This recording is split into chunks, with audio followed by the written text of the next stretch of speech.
Okay, as we're going through our series here, going through the steps, 12-step program, it's pretty amazing how you're going to see your life is going to change when you go through these steps. It's a transformation in thinking. It's a whole totally different, the whole premise of the whole thing is a different outlook on life. So let me get started. We're on a chapter now called There is a Solution. And I always joke with people. I say, why do you think they named the chapter There is a Solution? Okay, the reason they name There is a Solution because this is going to be the solution. And many times in this book it says, is this a solution to all our problems? Because we come in here, we're either alcoholic, drug addicted, or we're coming in here about a compulsion with food. But it's amazing how this just changes and revolutionizes your whole life, and the whole thing just changed. I'm telling you, by listening and doing these steps, you're just going to, it's just really true, because our final step in step 12 and 12-step program says, having had that spiritual awakening. Now, a lot of people say, well, it is really true. Listen closely. People coming in, if you have your big book handy nearby, we're going to be going through the steps. I'll do some reading. And I'm telling you right now, I'm going to start in the chapter, There is a Solution. So if you go to page 24, and here, you see, before, you got to understand that before we can ever resolve a problem, we have to know where the problem is. I always thought, I always thought everything outside of me, everything was the problem, right? But I had to realize that the problem started in here and in my heart. So listen to this closely so we can understand the problem to start with.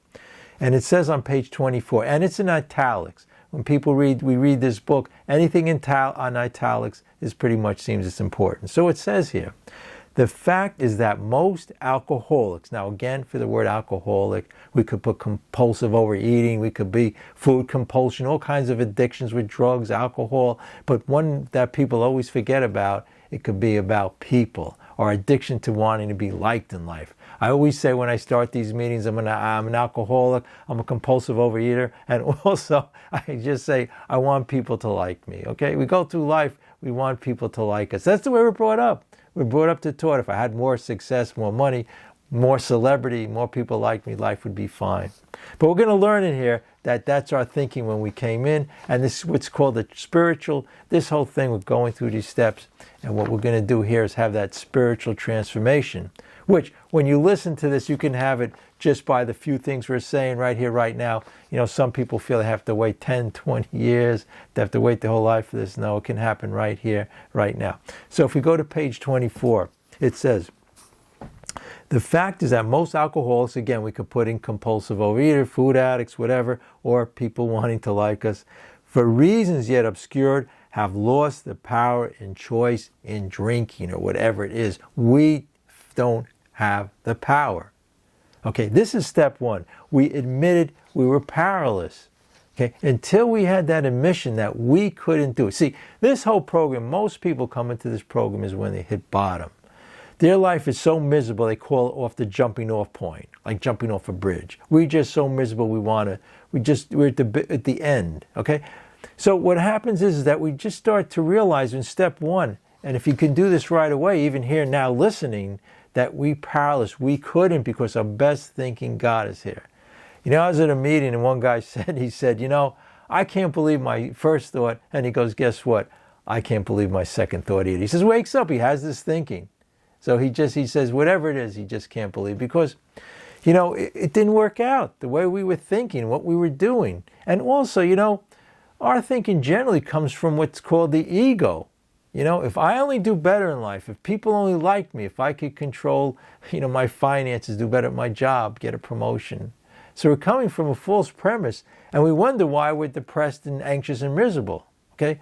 When you think that way, well, you're going to be depressed, anxious, and miserable, among other reasons. We'll get into all of these. As we go through the steps, you listen to this meeting, you'll see it's going to just develop. It's going to be life-changing transformation. People have it. They work these steps.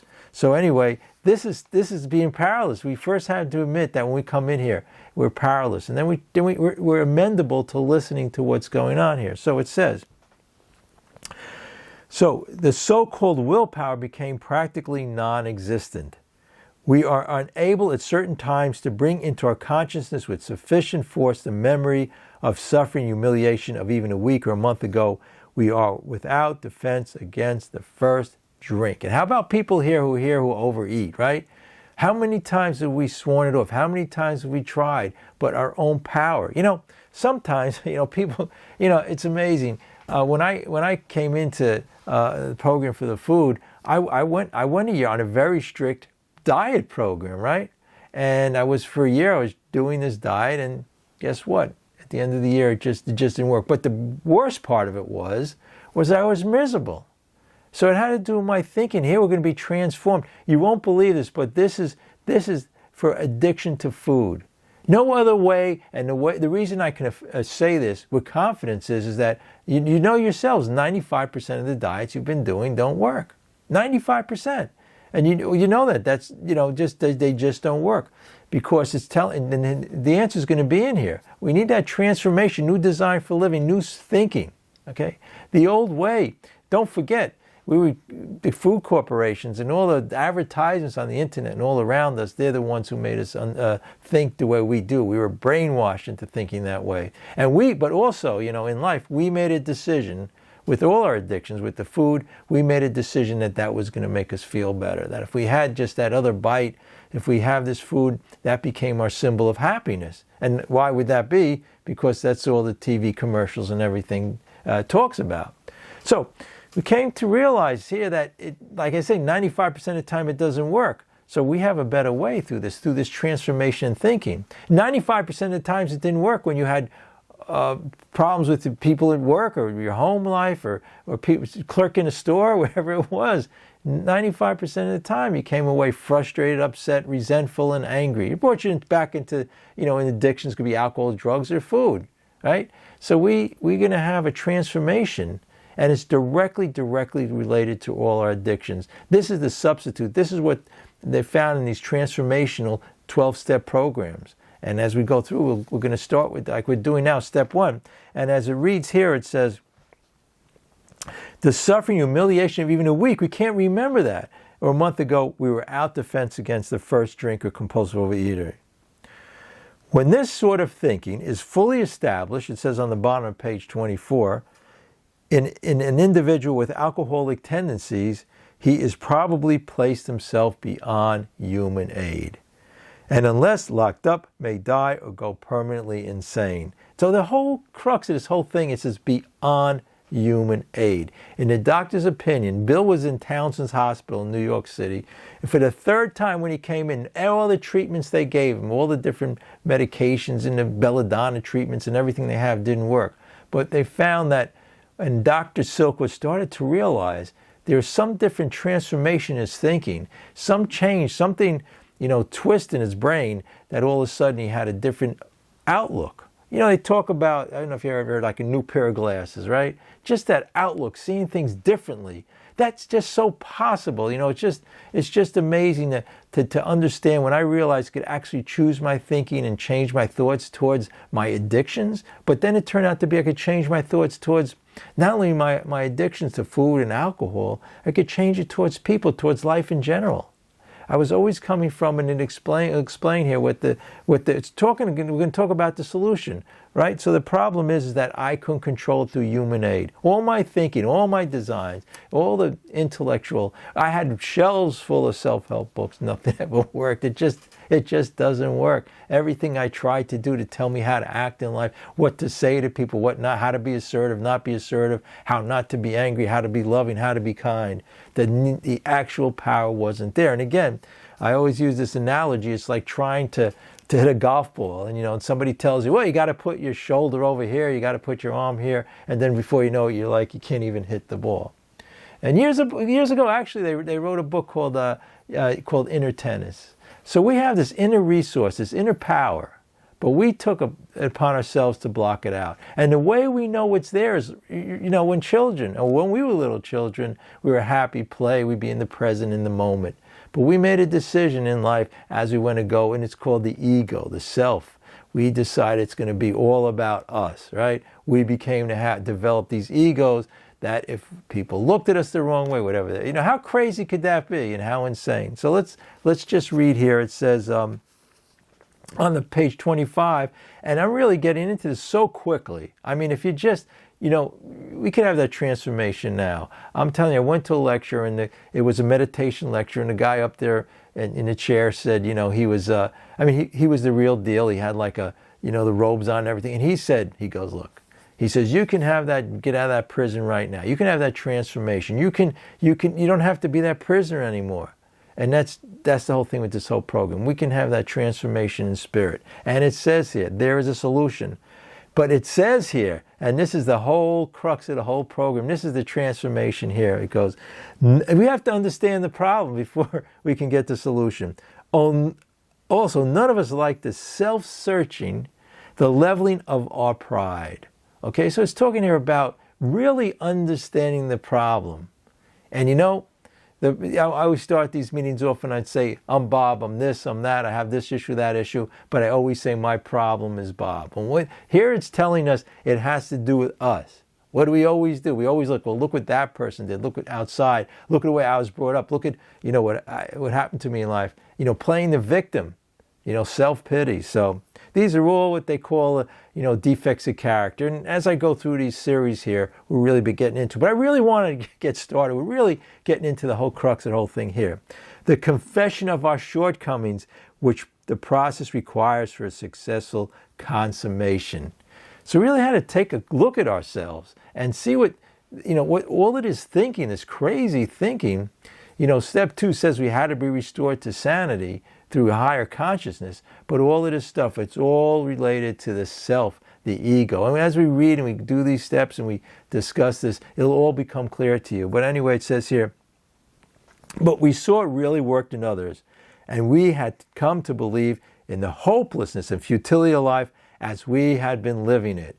So as soon as, this is the whole thing here, as soon as we comprehend and we can understand the problem, that it was the way we were living our lives, it was the way we were carrying on, it was in our thinking, that was made life so futile, and he says that. And the main thing here, they talk about pride. You ever hear the 7 deadly sins, pride, envy, jealousy, but pride is the main one. It has to do with the self.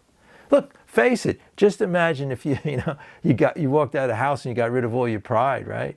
You would just walk out and you'd be so happy and free. You wouldn't care what people said, and you could be yourself. I mean, this program, in order to find yourself, you have to forget yourself, right? You ever hear that? In order to find yourself, you have to forget yourself. Also, all the happiness, joy, and all of the solutions to all of these problems is within us. But we take it upon ourselves this, because in us there's a soul of happy, joyous, and free, but we also have that human side. But listen, let me tell you something. The human side, okay, it's called the flight or fright response. If someone has a gun to your head, or you're in the wilderness and a lion is going to attack you, okay, that makes sense, right? Then you would be upset.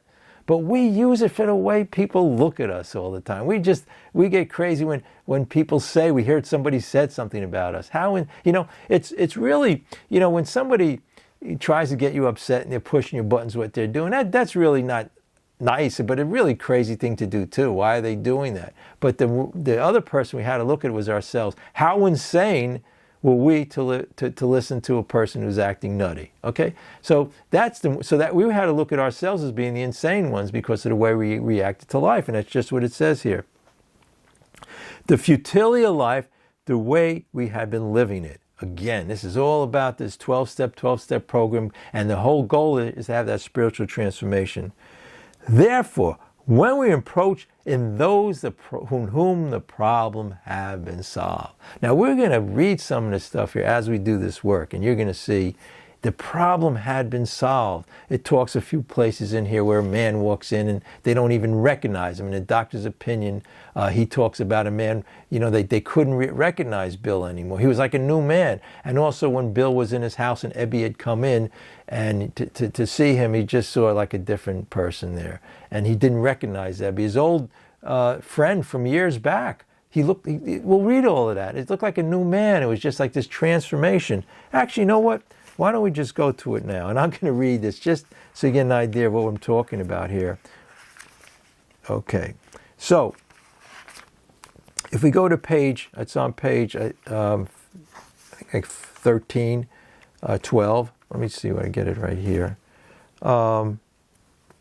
Okay, here it is on page 9.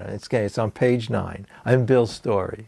So here's a spiritual transformation. If you want to know what it is, here it is what it is. It says, the door opened and there he stood, fresh skin and glowing. There was something about his eyes. He was inexplicably different. What had happened? Right? So here Ebby comes in, a transformed man. Do we want to be transformed? I'm telling you, it's so possible working these steps. And if you listen and we go through these steps and I read these parts in the big book, but here it is. Here's a man who was completely transformed. And where did he come from? And what was Bill like? On the page before, Bill talks about what he was like. He said, on page 8, if you have the book on page 8, in the first paragraph, it says, no words can tell of the loneliness and despair I found in the bitter morass of self-pity. Notice, it's really interesting. If you notice the word self in there, self, right? It's always the word self, self-pity. I met my match. I had been overwhelmed. Alcohol was my master. So he's saying quicksand in the morass of self-pity. You know what that's called? That's called depression, right? Thinking of the past or anxiety, thinking the future. So here he was in this quicksand. And as he goes on here, but he says, this is what Bill says in the next paragraph. He goes, I was soon to be catapulted in what I like to call the fourth dimension of existence. Do you want to be catapulted in this is such beautiful things to think that we could be upset, depressed about all our life situations and be transformed. You know, in the book here, it's called him being reborn. And be thought in the third step prayer, and when we do the third step, it says it uses the word reborn. Reborn in thinking. Our old thinking coming from the self, the materialistic, the ego. You know, look, hey, let's face it. We were brought up that way. That's the whole problem. We were brought up that we had to be totally, it was be better in school, be better in sports, be more successful, get people to like us. This is the insanity of it. This is all called egocentric thinking. So when you think that way, and then you wonder why, you say, why am I depressed? Well, if you think that way, you're going to be depressed. And the problem with that is that those are momentary pleasures. So even if the whole world will like you and you be a billionaire, look, a lot of billionaires commit suicide. Why? Because it's a momentary pleasure. And one thing about pleasure is it's always on the other side. There's as much unpleasantness. And the reason why is because when it's there, you say, oh, this is great. This is the answer to life. And then when it's taken away. So how do you understand how that's related to the food and the alcohol?